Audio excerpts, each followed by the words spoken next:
Hello guys and welcome back to my channel. Today in this video I'm going to review the new micro FPV camera from Runcam, the Runcam Micro Eagle. In this video I'm going to go through its features, take it outdoors and compare it side by side in different lighting conditions with other FPV cameras, and I'm also going to mount it on one of my quadcopters and take it for a test flight. Inside this box we get in the camera itself. The first thing you notice about it is the size of its lens. It uses the same lens of the full-size Runcam Eagle 2 Pro. We're gonna get to it later in this video. In addition, we get in a small bag with an OSD controller, a bracket, and all the necessary screws and wires. The Runcam Micro Eagle features an 800 TV line CMOS sensor. It uses the same sensor and lens just like its bigger sister, the Runcam Eagle 2 Pro. I don't have one unfortunately, so this is how it compares to the Runcam Eagle 2. You can see that it's smaller than the full-size camera, but still it's bigger than the standard micro FPV cameras. This is the Runcam Micro Sparrow. So you can see its lens is noticeably bigger, but it still remains the standard front dimensions of micro FPV camera, which is 19 by 19 millimeters.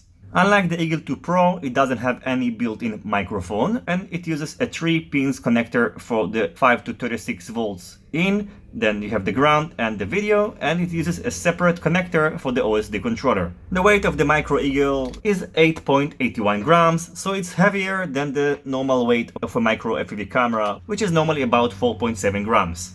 The reason for this weight obviously is the big lens that it features, and it's something that you need to take into consideration when using this camera on micro quadcopters, because it's not going to fit all frames. You can see that its body is much bigger, and you're gonna have some issues using this camera in very tight builds that requires very small cameras such as this one. Just like the Eagle 2 Pro, this camera supports both NTSC and PAL, so you can select your desired format on its OSD settings. I'm going to show all the configuration of the OSD in a minute. And in addition, you can select either a 4:3 or a 16:9 aspect ratio, also through its OSD.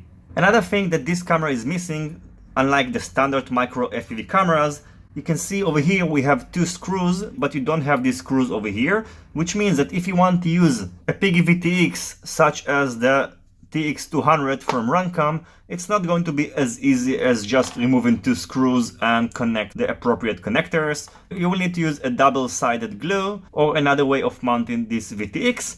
It's not a big of a deal, but it's something you should be aware of. Now, by the way, even though it has the micro in its name, it's not just intended to be used in mini and micro quadcopters. Of course, you can use it on a full-size quadcopter. Maybe you'll need to use an adapter, but still, it's going to save you a lot of weight. For example, the weight of the full-size Runcam Eagle is 18.27 grams, so it's about 10 grams more than the weight of the Runcam Micro Eagle, so it can save you 10 grams and also some space, especially on very tight builds. So now let's go through the OSD settings.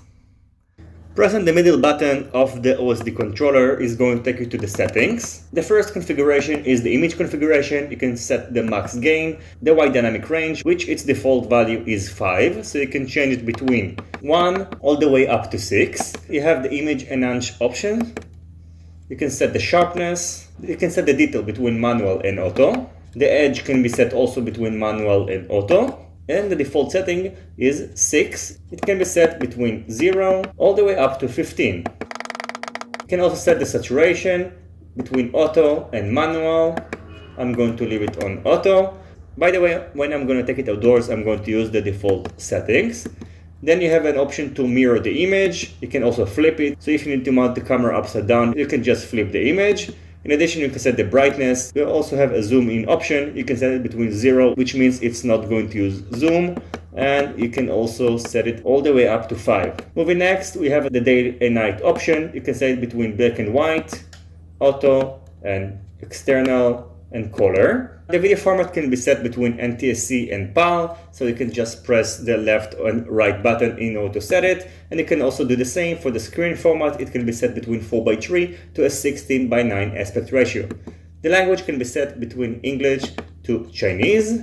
And you can also load the default settings by pressing this button, and then the settings are going to be restored to the default settings. If you want to save the changes that you made, just press the Save and Exit button and the settings are going to be saved. So the next thing I've done is to mount the Runcam Eagle Micro next to the Foxeer Predator Micro, the FXT Mars T70, and the full-size Runcam Eagle 2. Then I took them updoors and compared them in different lighting situations, and after that I'm going to mount the Runcam Micro Eagle on my Aeronauts further lived 190mm quadcopter, and I'm also going to perform a test flight and include it in the end of this video. As always, I thank you for watching my video. I hope you will enjoy it and you find it useful. If you have any questions about these cameras, feel free to ask it in the comment section below. Don't forget to leave a thumbs up if you like this video and to subscribe to my channel if you're not already subscribed, and I'll see you soon on my next videos.